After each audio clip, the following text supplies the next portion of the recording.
जय माता दी। आज भाद्रपद मास की पिठौरी अमावस्या है, जिसे कुछ महिलाएं अमावस्या भी कहती हैं। आज की इस वीडियो में सुनिए अमावस्या की कथा। मत्स्य पुराण के अनुसार जब भगवान विष्णु ने वराह अवतार धारण किया था और हिरण्याक्ष का वध किया था, फिर पृथ्वी को समुद्र से निकालकर सब प्राणियों की रक्षा की थी। उस समय जब भगवान वराह ने अपने शरीर को झटका था, तब उनके शरीर के कुछ रोम धरती पर गिर गए थे। मान्यता है कि उन्हीं रोमों से धरती पर कुश की उत्पत्ति हुई। उसी कारण से कुश बहुत ही पवित्र माने जाते हैं। दरअसल कुश एक प्रकार की घास होती है। कुश से जुड़ा हुआ एक और प्रसंग है। एक समय की बात है जब गरुण देव स्वर्ग से अमृत कलश लेकर आ रहे थे। तब उन्होंने कुछ समय के लिए अमृत कलश को धरती पर कुशा पर रख दिया था। इसलिए इस पर अमृत कलश रखने के कारण ये पवित्र माना जाता है। महाभारत काल में सूर्यपुत्र कर्ण ने अपने पितरों का तर्पण करने के लिए उसका प्रयोग किया था। तब से मान्यता है कि जो भी व्यक्ति कुशा धारण करके अपने पितरों का श्राद्ध करता है, उसके पितर देव उससे तृप्त हो जाते हैं। जिस कुशा भाग में पत्ती हो, आगे का भाग ना कटा हो और हरा हो, वह कुश देवताओं और पितरों की पूजा के लिए सर्वोत्तम मानी जाती है। शास्त्रों के अनुसार कुशा को इस अमावस्या पर सूर्योदय के समय लाना चाहिए। अगर सूर्योदय के समय आप कुशा नहीं ला पाए तो अभिजीत मुहूर्त या विजय मुहूर्त के समय आपको घर में कुशा को लानी चाहिए। विजय मुहूर्त या अभिजीत मुहूर्त आपको मेरे चैनल पर वीडियो अपलोडेड है, उसमें जाकर देखिए, मिल जाएगा। इस कुशा का उपयोग जब सूर्य ग्रहण हो या चंद्र ग्रहण हो उस समय भी किया जाता है।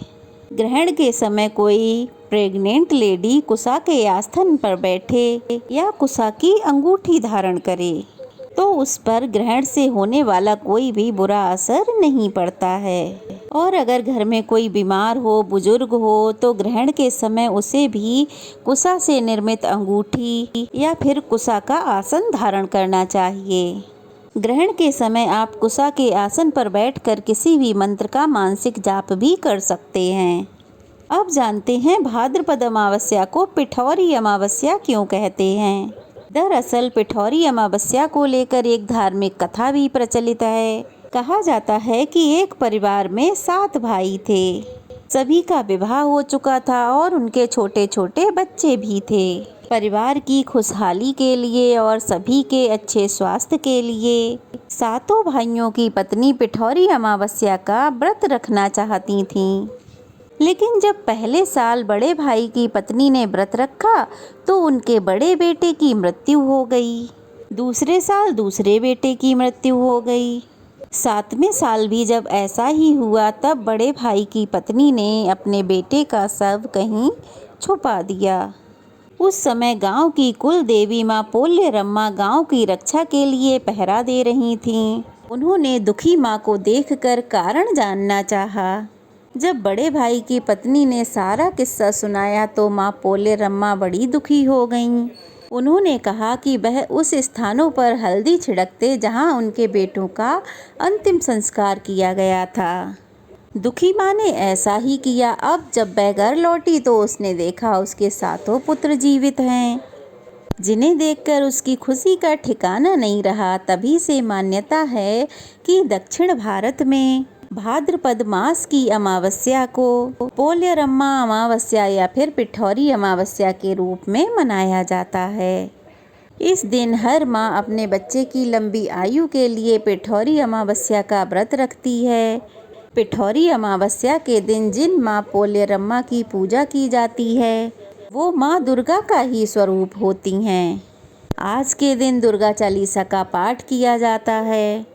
64 योगिनियों की पूजा की जाती है। साथ ही सप्त मातृकाओं की भी पूजा की जाती है। अमावस्या का व्रत अधिकतर सुहागिन महिलाएं ही रख सकती हैं।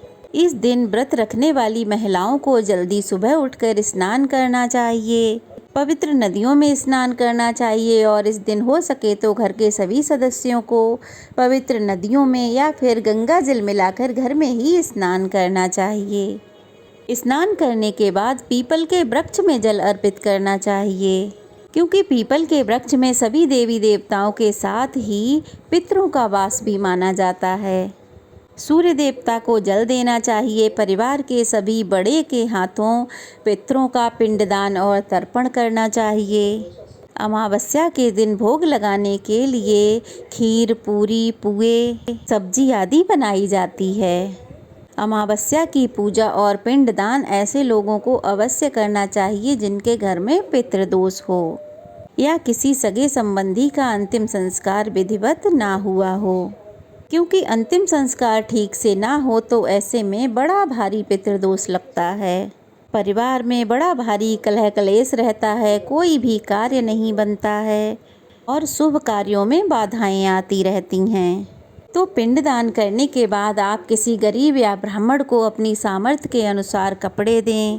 पूरे कपड़े जैसे कि रुमाल, पैंट, शर्ट, मोजे, जूते, कपड़े। मौसम के हिसाब से आप कपड़ों का दान करें और अपनी सामर्थ्य अनुसार दक्षिणा अवश्य दें। कुछ गृहिणी इस अमावस्या को पिठौरी अमावस्या भी कहते हैं, इसलिए इस दिन 64 देवियों की पूजा की जाती है और ये 64 देवियां गेहूं के आटे से बनाई जाती हैं। इसके बाद सभी मूर्तियों को एक चौकी पर एक साथ रखा जाता है और बेसन का आटा गूंथकर उससे इनका श्रृंगार किया जाता है।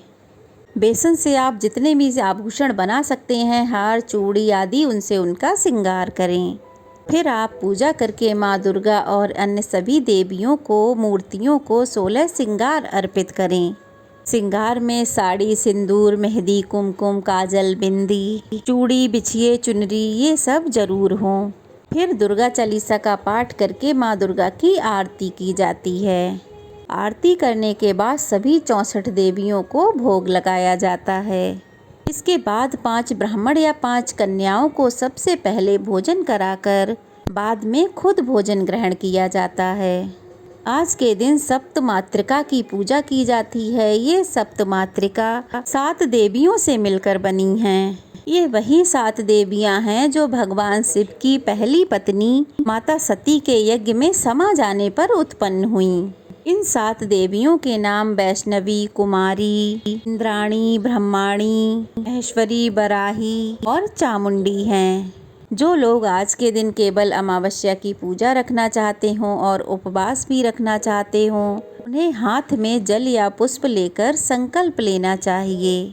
फिर दिन में आप पितरों के निमित्त जो भी खीर, पूड़ी, पकवान आदि हैं उनको बनाकर पितरों के निमित्त छत पर कौओं के लिए रखें, गौ माता को दें। हो सके तो मंदिर में पुजारी जी को भी भिजवाएं और फिर रात को पूजा करके आप अपना उपवास तोड़ सकते हैं। इस दिन भूले से भी घर में अशुद्ध भोजन नहीं बनना चाहिए, शुद्ध सात्विक भोजन ही बनना चाहिए। परिवार के किसी भी सदस्य को नाखून, बाल इत्यादि नहीं काटने चाहिए और ना ही शेविंग करनी चाहिए। आज के दिन आपके घर में मांस, मदिरा या तामसिक भोजन का प्रयोग नहीं करना चाहिए। खासकर जिन लोगों के घर में आर्थिक संकट बना रहता हो, बहुत ज़्यादा घर में कलह कलेश मचा रहता हो, परिवार के सदस्यों में आपसी प्रेम ना हो, लड़ाई झगड़े लगे रहते हों, ऐसे घरों में घर के बड़े सदस्य को अमावस्या की पूजा जरूर करनी चाहिए। हो सके तो उपवास भी रखें, नहीं तो केवल कुछ जरूरी नियमों का पालन करें। पूजा करके आप दान दक्षिणा दे सकते हैं। तो ये थी आज की वीडियो। अगर अच्छी लगी हो तो वीडियो को लाइक करके शेयर कर दीजिए और कमेंट कर दीजिए। अगर नए हैं तो प्लीज़ चैनल को सब्सक्राइब कर लीजिए। ढेर सारा आशीर्वाद और प्यार दीजिए। तो चलिए फिर मिलते हैं, तब तक के लिए जय माता दी।